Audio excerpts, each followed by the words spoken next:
দিন শেষে if your money bag is not fat, nobody will give you a damn. Trust me, people say that I'm famous, আমি অনেক কিছু করেছি ইন্টারনেটে, everything. But these are all sometimes useless if you don't have a sustainable financial model. So my only suggestion, আপনারা অনেক জায়গা থেকে এসেছেন, বেসিক স্কিলে আমি যাব না একদম, যে ব্যবসা করবেন, ইন্টারপার্সোনাল স্কিল, ইংলিশ ভালো বুঝতে হবে, আমেরিকায় কি হয়েছে, বিটকয়েন কি করছে, পুতিন কি হয়েছে, ডলারের এগেইনস্টে এখন আবার রাশিয়া চায়না মিলে গোল্ডের উপর বেস করে মুদ্রা লঞ্চ করছে, এই কথাগুলো যারা এখন বুঝেনি নাই কিছু, তাদের জন্য আই এম সরি, আপনাকে কেউ এসে বুঝিয়ে দেবে না।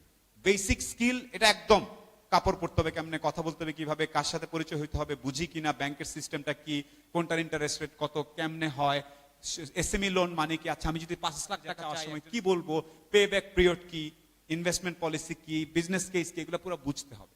না ভাইয়া সব এখন অ্যাপ বানাচ্ছে, আমি একটা অ্যাপ বানাবো, আমাদের একটা অ্যাপ বানানোর কোম্পানি আছে। এই কথাটা বলার আগে আপনাকে বুঝতে হবে মানুষের ফোনে বেসিক্যালি বাংলাদেশে কয়টা অ্যাপ আছে এখন? বাংলাদেশের যে 2-3 কোটি লোকজন স্মার্টফোন, 3 কোটি স্মার্টফোন, বাংলাদেশে অ্যাপ আছে? What is the most downloaded দেশি অ্যাপ জানেন? কয়টা অ্যাপ বিক্রি করে সারা পৃথিবীতে আমরা ফাটিয়ে ফেলেছি। না জানলে লাভ দিয়ে পড়া কিছু যাবে না। সবাই বলে আমিও করবো, আর জোস আমাদের ভাই, আমাদের একটা অ্যাপ অ্যান্ড আইটি কোম্পানি আছে। সরি, আমাকে অনেকেই বলে, আমার হাসি পায়। সো পুরো ব্যাপারটাতে ফিউচারে কি হবে, এই এক্সারসাইজটা শুরু করতে গেলে একটু ডিফিকাল্ট। আবার একটু উদাহরণ দিয়ে দিই, আপনার এলাকার সামনে, রাস্তার সামনে দাঁড়াবেন, যে এটা আপনার গলি, আপনার বাপকে জিজ্ঞেস করবেন বা আব্বুকে জিজ্ঞেস করবেন যে আব্বা গত 20 বছর আগে এই রাস্তাটা কেমন ছিল? হ্যাঁ বাবা, এখানে একটা কি বলে ড্রাই ওয়াশের দোকান ছিল, এখানে একটা অমুক দোকান ছিল, এখানে এটা ছিল। আচ্ছা, তারপর আবার আপনি ব্যাক করেন, এখন কি কি আছে? বিকাশের দোকান, অমুকের দোকান, you'll see the changes, right? প্রতিটা সেক্টর থেকে মানুষদেরকে নিয়ে জিজ্ঞেস, ভাই আগে কি হইতো? আরে ব্যাংকে যাইতাম, লোকজন আসতো, আমরা ইচ্ছামতো কাটতাম না, এই রাইট? আগে যেই সেক্টরে কাজ করতে চান সেটাতে আগে কি হতো, এখন কি অবস্থায় আছে, এইবার সামনে কি হইতে পারে, এই জিনিসগুলো যদি না বোঝেন কোনো ব্যবসায় লাভ দিবেন না। আগে বোঝার চেষ্টা করেন ঘটনাটা কি। সো আমি আবারও যেটা বলছি, লেডিস এন্ড জেন্টলম্যান, বিজনেস, অনেকে বলে ভাই আমার তো আইডিয়া আছে। Trust me, idea is nothing if you don't have financial backup. অনেকের অনেক ভালো ভালো আইডিয়া আছে, রাইট? এই মুহূর্তে আমি জানি অনেকে এখানে আছে, যে আয়মান যে বলছে যে ও লেভেলস এর কি করবে, কন্টেন্ট রেডি করবে, এখানে অনেকের এর থেকে ভালো আইডিয়া আছে, বাট ফাইন্যান্স, ব্যাকআপ, নেটওয়ার্কিং, এই জিনিসগুলো ছাড়া কোনো কিছু লিফট অফ করে না। ট্রাস্ট মি, আমি অনেককে চিনি, অনেকদিন এসেছি, অনেক কোয়ালিফাইড, ইত্যাদি ইত্যাদি, blah blah, but idea is nothing if you do not have financial backups. Now to have financial backups, common policy হচ্ছে ব্যাংকস অ্যান্ড ফাইন্যান্সিয়াল ইনস্টিটিউশনস, যেটাকে আমরা এসএমই বলি। আরেকটা গ্রুপ হচ্ছে যে এঞ্জেল ইনভেস্টর, ভেঞ্চার ক্যাপিটালিস্ট। মানে এঞ্জেল ইনভেস্টর মানে হচ্ছে তোমার আইডিয়াটা ভালো লাগছে, আচ্ছা নাও তোমার 5 লাখ টাকা দিলাম। এটা হয় না, এটা গল্পে কবিতায় হয়। গল্পে কবিতা কিভাবে হইতো আগে? চৌধুরী সাহেব যাচ্ছিলেন, হঠাৎ করে ভিলেন আসছে, ওনার ব্যাগ নিয়ে টান দিছে, রাস্তা থেকে একজন বাপ্পার আসবা জসিমা এসে ঠাস ঠাস ঠাস, বাবা তুমি তো অনেস্ট, নাও তোমাকে 5 লাখ টাকা দিলাম। এইভাবে ইনভেস্টমেন্ট হয় না। যারা ভাবছেন এভাবে ইনভেস্টমেন্ট হবে, আমি একদিন বলবো আয়মান ভাই, সোলামান ভাই, সুখন ভাই শুনবে আমার আইডিয়া, আমাকে টান দিয়ে বলবেন নে 20 লাখ টাকা শুরু কর, হয় না। It doesn't happen like that. এখন একজন ফাইন্যান্স, আপনার আইডিয়া আছে, আপনি আসলেন আমার সাথে কথা বলতে, বা আপনি কাকে চেনেন, আপনার লিস্টে ওইরকম কতজন আছে যে actually financially solvent? That's important. মানুষ নর্মালি তার টাইপের লোকজনের সাথে এবং তার থেকে বিলো অ্যাভারেজ ইন্টেলেকচুয়াল লোকজনের সাথে থাকতে পছন্দ করে, কারণ তাতে তার নিজেকে খুব কুতুব মনে হয়, যার কারণে তার সার্কেলটা ধীরে ধীরে সে যতটুকু স্ট্যান্ডার্ড তার থেকে নিচের দিকে নামতে থাকে। উল্টা হওয়ার কথা, আপনি যেই স্ট্যান্ডার্ড তার থেকে উপরের দিকে লোকজনের সাথে মিশতে চেষ্টা করতে হবে। এখন ওই দেশে মিশতে গেলে যেটা হবে, ওনার জুতাটা ভালো, আপনারটা খারাপ, আনইজি লাগবে, উনি কি কি জানি বলে আপনি বুঝেন না, উনি এমন গাড়িতে উঠে আপনার লজ্জা লাগে। এই জিনিসগুলো, এই যে অকওয়ার্ড জিনিসগুলো যারা ব্রেক করতে পারে, কিছুদিন একটু কিছুটা আবেগ অনুভূতি কন্ট্রোল করতে পারে, তারা ধীরে ধীরে নেটওয়ার্কটা বাড়ায়। নেটওয়ার্কটা বাড়ানো প্রচন্ড ইম্পর্টেন্ট। আজকে চিন্তা করুন, আমি যাদেরকে লাইক দেই, যাদের সাথে কথা বলি, যাদেরকে ইনবক্স করি, তাদের কতজনের আমার কোনো আইডিয়াকে ব্যাকআপ করার ক্যাপাসিটি আছে, বা যাদের ক্যাপাসিটি আছে ওদের সাথে আমি রেগুলার হাই, হ্যালো, ঈদ মুবারক, হ্যালো কি অবস্থা, হ্যাপি বার্থডে পাঠাই কিনা। আপনার হ্যাপি বার্থডে পাঠাতে ইচ্ছা করবে ওই যে ইনবক্সের যে প্রোফাইলে সুন্দরী মেয়েটাকে, অমুক ছেলেটাকে, তাকে যার লাইক বেশি তার সাথে ইন্টারাক্ট করতে ইচ্ছা করবে। বাট ঠান্ডা মাথায় অ্যানালাইসিস করবেন আজকে আপনার ইকোসিস্টেমে আপনার আইডিয়া বা ব্যবসা জিনিসটাকে ব্যাকআপ করার মতো লোকজন আছে কিনা, না থাকলে আজকে থেকে নতুন করে ওই নেটওয়ার্কিং ওই ধরনের লোকজনকে পয়েন্ট করবেন, তাদের কাছাকাছি যাওয়ার চেষ্টা করবেন। ফর এক্সাম্পল, কেউ যদি এখন ইকবাল ভাইয়ের কাছাকাছি আসতে চেষ্টা করেন, যেমন আমি জানি he can invest if there is a good idea and he is crazy enough. এই ধরনের পাগলাটে প্রবীণ একটু কম পাওয়া যায়, প্রবীণ বললাম সরি, এই ধরনের পাগলাটে প্রবীণ কতজন আছে আপনার লিস্টে, এই জিনিসটা জানা খুব ইম্পর্টেন্ট। এখন having said that, ladies and gentleman, অনেক আইডিয়া আছে, লোকজনকে চিনলাম, কথা বলতে গেলে যখন কেউ ইনভেস্ট করবে বা ইনভেস্ট করতে যাবে আপনার সাথে, বা আপনি যাদেরকে টাকা খুঁজছেন, সে দেখবে যে আপনি রিলায়েবল কিনা, আপনার মধ্যে সে ব্যাপারটা আছে কিনা। আপনি গেলেন এমন ভাবে ভাইয়া if he doesn't or she doesn't find you reliable, সে আপনাকে ইনভেস্ট করবে না।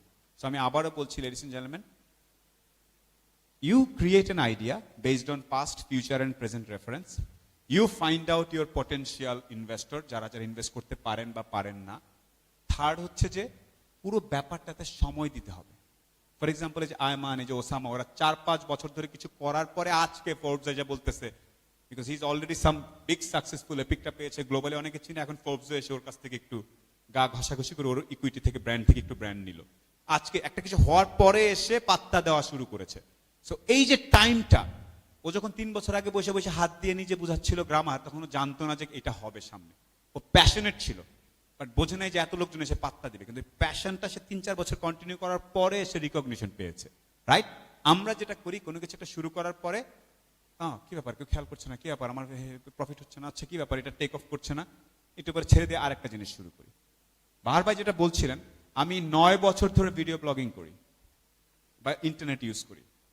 9-10 বছর পরে এসে আজকাল অনেকে চেনে রাস্তাঘাটে। 10-12-20 বছর দেওয়ার পরে একটা জিনিস আপনি বলতে পারবেন যে আপনি কিছু একটা হয়েছেন। আজকাল ছেলে পেলে গত সপ্তাহে শুরু করেছে, আজকে একটা পেজ, নতুন জামা বানাই করি, কালকে থেকে ফ্রেশ, ভাইয়া যাচ্ছে না, ভালো যাচ্ছে না, বুঝছেন। কবে শুরু করছো? গত সপ্তাহে। I'm sorry. Time is a dangerous enemy and ally. Time দিতে না পারলে কোনো কিছু স্টার্ট করা দরকার নাই। ভাইয়া কি করে শুরু করছে? ভাইয়া নরসিংদী থেকে, মাধবদী থেকে ভাইয়া বিস্কুট আর ওই সবজি আইনা বিক্রি করুন ঢাকায় কারণ বাজারে। কয়দিন হয়েছে? 1 মাস। ভাইয়া জ্ঞান যায়, 2বার ট্রাক অ্যাক্সিডেন্ট হয়েছে, 3বার ওই হয়েছে, 3বার চাঁদা দিতে হয়েছে, ছেড়ে দিও ভাবতেছি। সরি। 5-7 বছর লেগে থাকার পরে আপনি বলবেন যে সরি, কিছু একটা হয়েছে, কিছু একটা হয়নি। আয়মান যে কথাটা বলেছে যে নিজের ড্রিমকে পার্সু করাটা অনেক ডিফিকাল্ট, বলা খুব ইজি। আজকে যা শুরু করেন উদ্যোক্তা, পাশে 50 জন হাসবে বাংলাদেশে, পোলা ফাউল। কারণ আমাদের সোসাইটিতে কাজকে কাজ মনে করা হয় না, আমরা সম্মানের সাথে কাজকে মিলাই ফেলছি। ও বিসিএস, ও মাই গড, হ্যাঁ, ও পাইলট, ও মাই গড। ও কি করে? ওদের ফ্লেক্সিলোডের দোকান চালায়। ও কি করে? মাধবদীতে বিস্কিটের বেকারি দেয়। আপনারা হাসতেছেন, বাট আমরা অ্যাকচুয়ালি জানি না। বাংলাদেশ ব্যুরো অফ স্ট্যাটিস্টিক্স এর হিসাব অনুযায়ী বাংলাদেশে 73 লক্ষ রেজিস্টার্ড অর্থনৈতিক এন্টিটি আছে, মানে কোম্পানিজ আছে। 73 লক্ষ, 7.3 মিলিয়ন ব্যুরো অফ স্ট্যাটিস্টিক্স এর ওয়েবসাইট, মানে 73 লক্ষ ব্যবসা প্রতিষ্ঠান আছে। বাংলাদেশের ইকোনমি $36 বিলিয়ন যে আমরা এক্সপোর্ট করি, সেটা কোনো ব্যবসায়ীরা করতেছে, উদ্যোক্তারা করতেছে। কিন্তু আমাদের ওভারঅল সোসাইটিতে, অনুষ্ঠানে আমরা কোথাও ব্যবসায়ীদেরকে পাই না সামনে ওইভাবে। অমুক কর্মকর্তা, অমুক প্রাইভেট সার্ভিসের অমুক সেলিব্রিটি, তারা বসে আছে। যারা অ্যাকচুয়াল উদ্যোক্তা, তারা হাসে দূর থেকে, করো তোমরা, আমি ব্যবসা করি, আমার লাইফস্টাইল, আমি আমার মতো করতেছি। সোসাইটিতে আমাদের ওভারঅল অ্যাকসেপ্টেন্সের একটা ব্যাপার আছে। আমরা যেহেতু, এখানে আবার অ্যানথ্রোপোলজিক্যাল ইস্যু আছে। নৃতত্ত্ব বোঝেন কে কে? ভাইয়া বুঝি নাই কি বলছেন, তাইলে হবে না। ব্যবসায়ীকে একাধারে শিল্পী হইতে হবে, একাধারে জেমস বন্ড হইতে হবে, একাধারে বাউল হইতে হবে, একাধারে ভবিষ্যৎবাণী করার ক্যাপাসিটি থাকতে হবে। If you are trying to become a police, হলে একটাই, গুলি করতে পারে, এটা করতে পারে, ডান। গ্রামীণ ফোনে চাকরি করছে, এটা বুঝি, বাস। Finance, businessman has to do everything. ব্যবসা প্রতিষ্ঠানে কলের টেপ কতটুকু বন্ধ রাখলে পানির বিল কম আসবে, আর কোনটা অফ রাখলে এসির বিল কম আসবে, এই পুরো বুদ্ধি দিয়ে তারপরে ব্যবসায়ী হইতে হবে। আপনি যে এরিয়াতে আছেন, সেই এরিয়ার মানুষ যেরকম, আপনি সেরকম। বাট যারা স্ট্যান্ড আউট করে, তারা যেই এরিয়াতে থাকে, এই এরিয়ার বাইরেও পৃথিবীর বাকি কোথায় কি হচ্ছে সেখান থেকে জিনিসপত্র পিক করে। সে থাকে ধরেন মাগুরা, বাট মেক্সিকো সিটিতে কি হয় সেটা সে জানে।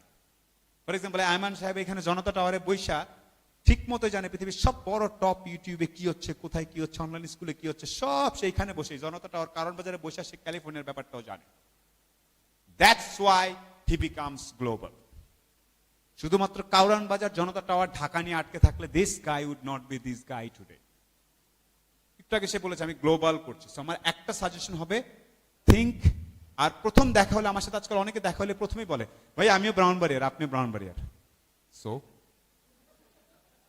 আমাদের মধ্যে বেরাদরগিরি ইজ ভেরি গুড, মানে কিছু হইলেই ভাই আপনি তো নোয়াখালী, আমিও নোয়াখালী, ভাই আপনি তো ঢাকার, আমিও Dhaka. That is cannot be your identity. আমরা প্রথমেই কানেক্ট করতে চাই ভাই ভাই আমরা এইটুক না ভাই আপনিও পৃথিবীর, আমিও পৃথিবীর। এটা যদি কেউ বলতো আমি ইনস্ট্যান্টলি ওরা ফ্রেন্ড বানাইতাম ফেসবুকে। এখন বানাবো না, কারণ এখন বলে দিচ্ছি।